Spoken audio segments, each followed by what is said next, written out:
여러분, 안녕히 계세요. 제 이름은 뿌꾸꺼입니다. Hello everyone, it's me, Arctic Bear.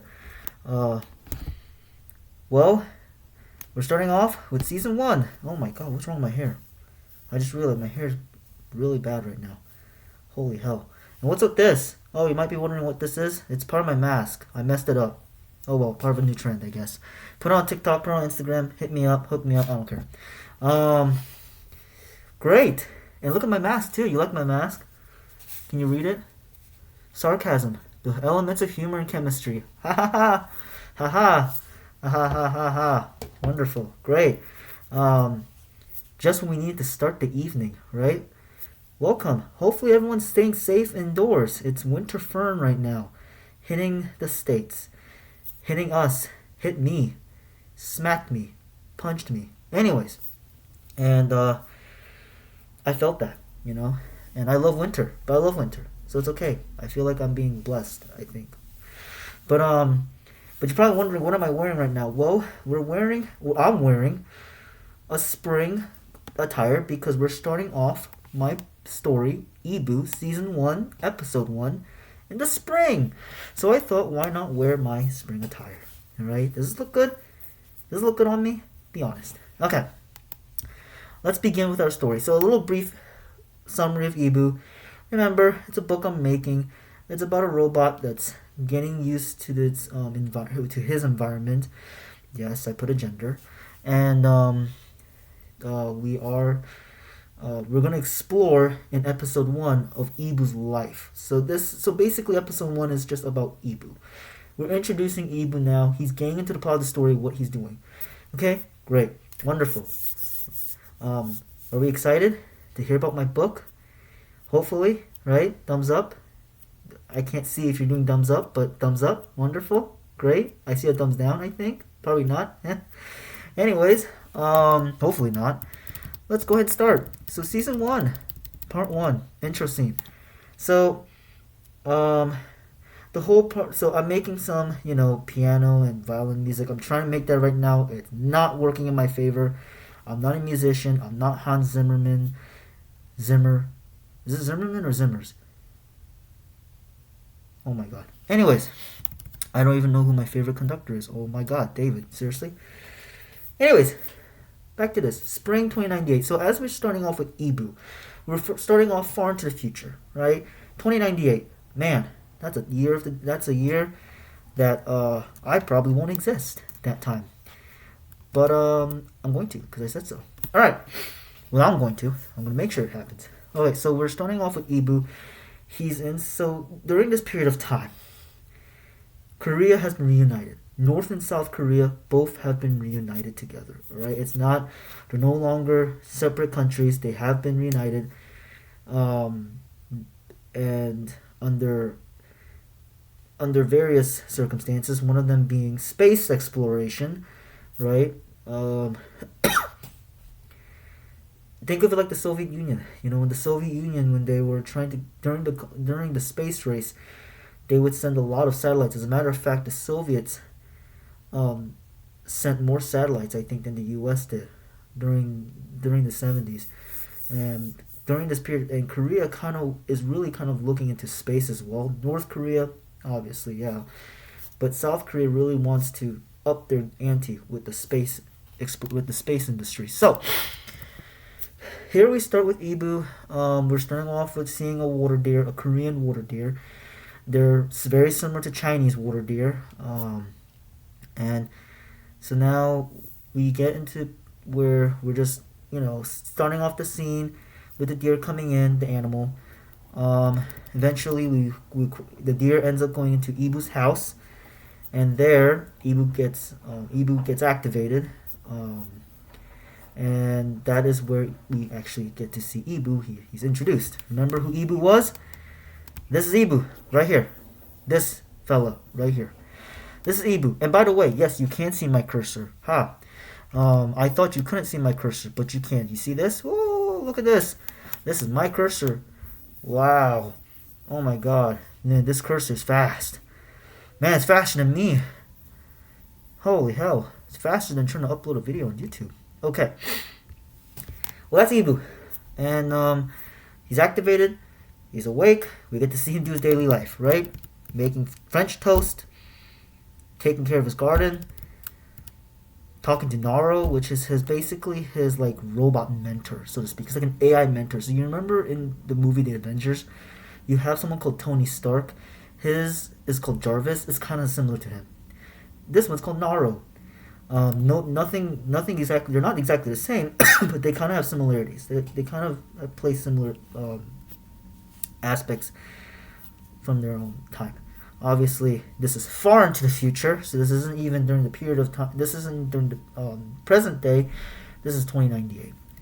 All right, moving on. Next we have iBU. Once again, we're seeing him get activated. Talks to Naro. They just discuss about what's going on. Weather. Just typical daily stuff. When you do what you do when you wake up. iBU is trying to live his life just normally. Even though he's a robot, even though he's an AI, I get it. But he's trying to live like a human in a way. Trying to understand what it's like to be a human, even though he's not a human, right? So that's what that is. Eventually, iBU wants to go to Seoul, okay? And the reason why he wants to go to Seoul is because Seoul has a lot of resources. And Naro, iffy about that, because Seoul, you see, the thing about Seoul is that because it has that many resources, it's the financial capital of Korea. Because there's many resources there, a lot of the humans are going to want to stay there. A lot of people, mercenaries especially, are going to stay there. They're going to want to dominate some form of power, control, dominance, right, over some place. And they have successfully managed to kick the robots out. So now a lot of the AI robots like iBU have to be scattered out of Seoul.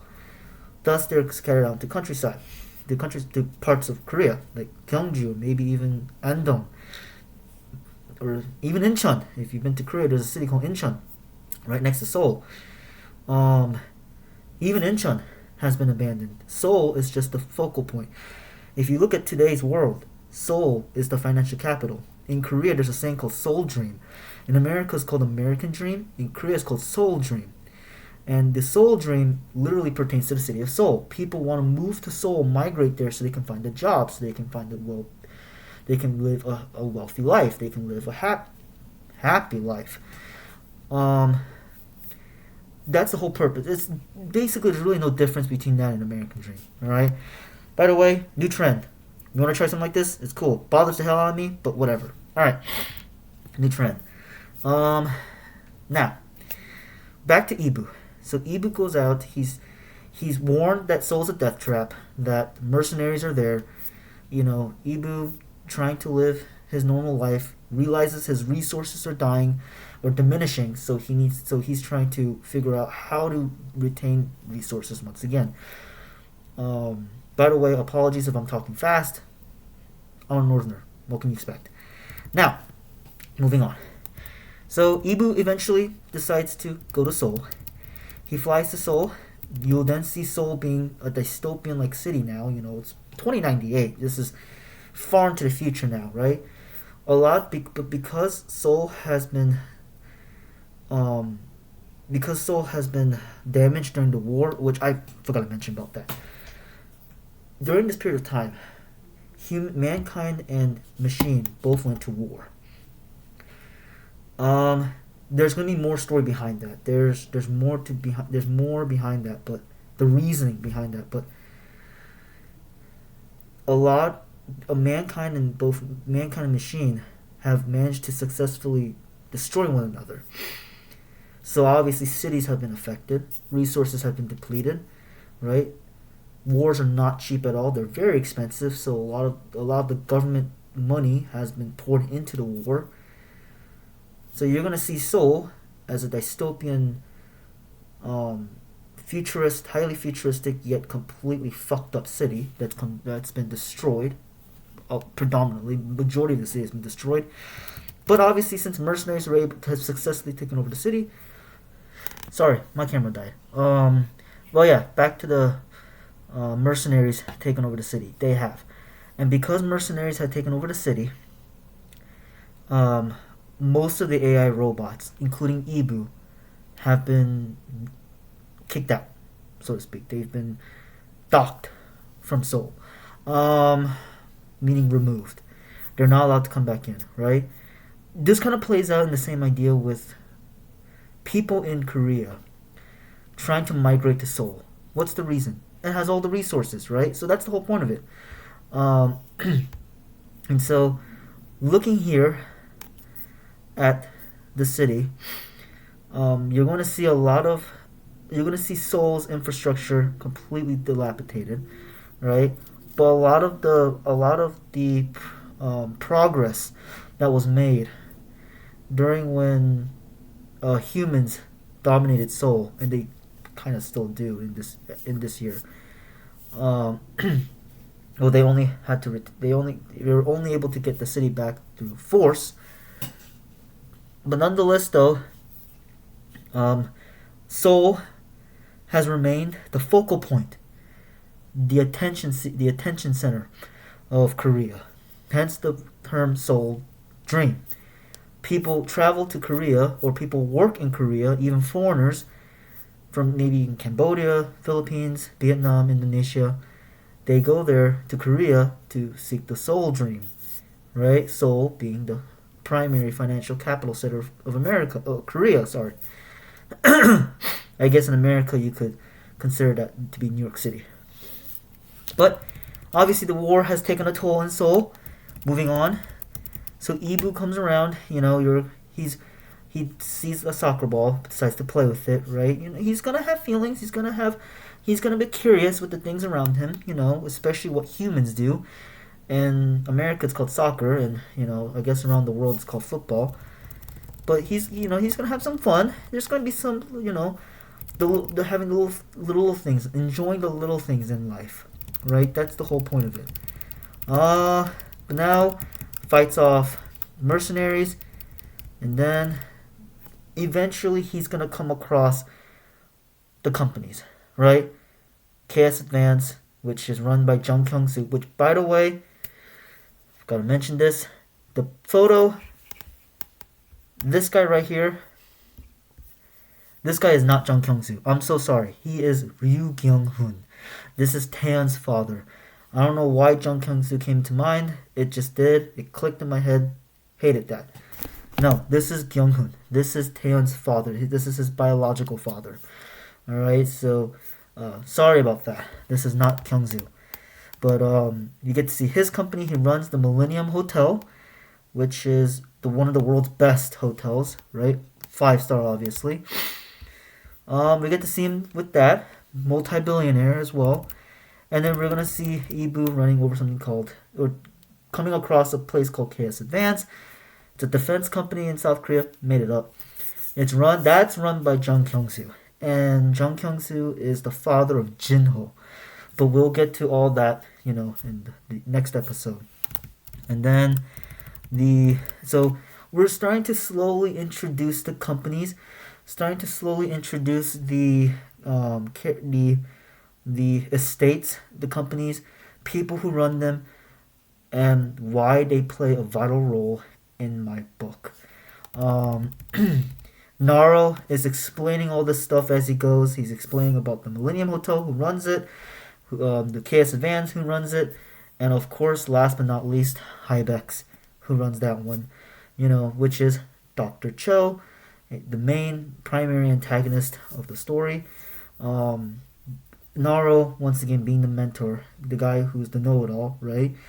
He's gonna be the one who's gonna describe and give out all the details needed about Dr. Cho, why he did what he did, how he created the company, how he became mega rich. He's almost a trillionaire actually. He would basically be the first trillionaire. I don't think I've ever seen a trillionaire in history. And stuff like that. He's gonna, as the story progresses and as iBU explores most of the fallen city, and as he explores, especially Hybex, the company, throughout that time, Naro is going to keep on giving out details about, oh, what this is about, or what this is about, right? And so that's the whole point of this. We're starting to open up slowly, just slowly open up to the characters, slowly open up to why these companies exist, why they the way they are, and that's throughout this, right? Again, Korea has been reunified. No South Korea, no North Korea. It is just unified Korea. And that's it. And so, moving on. So, Mono is a character in that period of time. Mono is a character who's played out as someone who looks very, very, very who has similar traits to one of the villains. And I'm not going to describe who that villain is. I'll let the story explain that. And why Mono exists the way he is. Right? Mono is a very powerful figure. Someone who has been taking in a lot of the resources, who's been controlling a lot of the mercenaries. That's what Naro is trying to say. However, at the same time, when Naro is explaining stuff, it's like as if Naro is trying to hide something. It's like as if Naro isn't exactly being, like, completely honest with what he's doing. And so, iBU, iBU learning about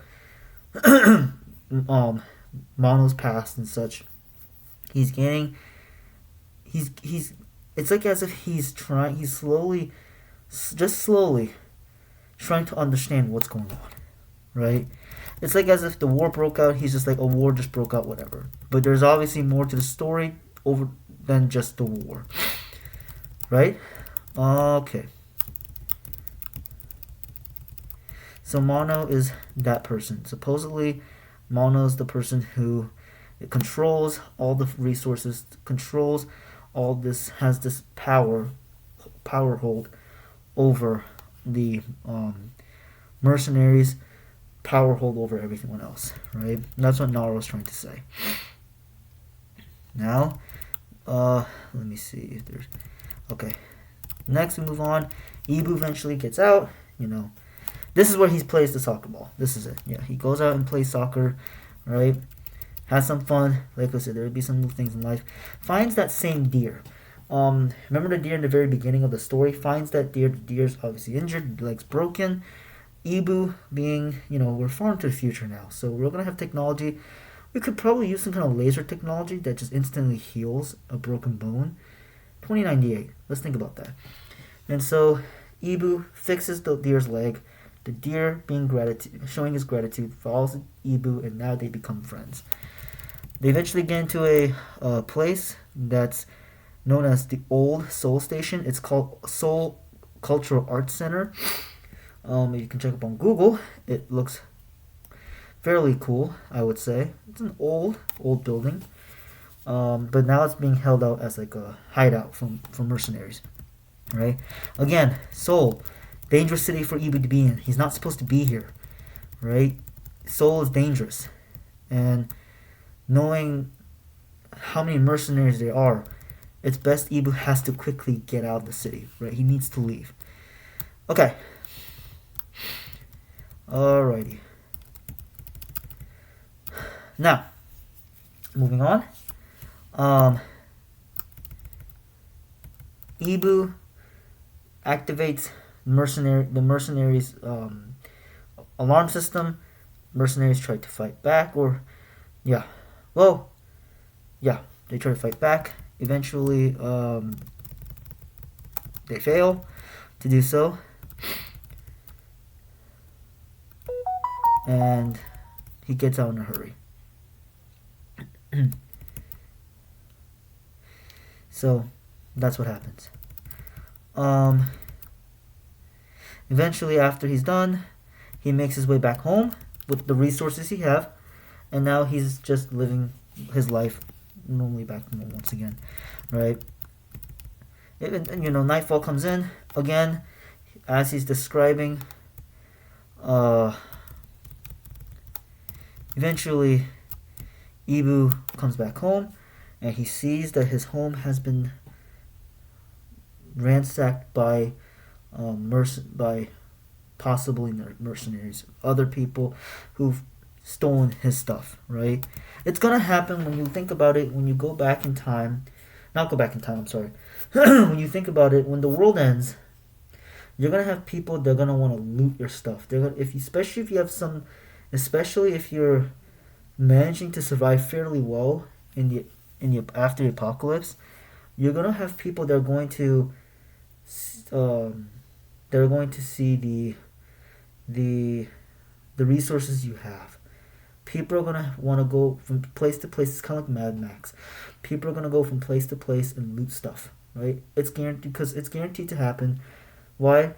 At this point, money is no longer the power hold here. Power struggle comes into fact that it's all resources at this point. It's literally just everyone out for themselves. This is literally that at that time, at that moment.